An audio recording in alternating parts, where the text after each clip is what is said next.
This was a stock 5 years ago that was at $144, and today is at what, $1.25? Why the raise? Yeah. Well, we raised, we are sell rated on IBM, but we did tweak up our price target after they announced the divestiture of the infrastructure services business. This is a separation we've been looking for some time, as have investors.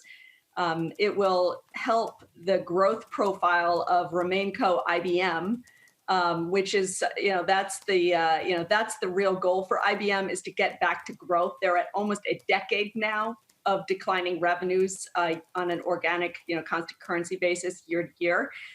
They need to get back to sustained positive revenue growth, and that, the spin-off of the infrastructure services business, which is structurally declining in the mid-single digits, down 4 or 5%, will help that. That was the driver of the increase.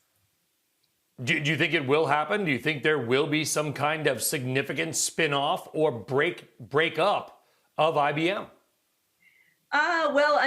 We're very happy they're going ahead with the spin of the infrastructure services business. That's expected to close, or the separation to be completed now sometime in 2021, probably in the second half of the year. They're spinning it off into a separate publicly listed company. We do think that it is possible that that business then will see some suitors and may be acquired or merged with potentially another player in the industry. Somebody like a DXC could be a candidate, also could go into private equity hands. So we could see a different strategic outcome for that infrastructure services business. That's the big data center outsourcing business. It's almost $20 billion in revenue and has been an anchor in IBM's portfolio, declining 4 or 5% per year.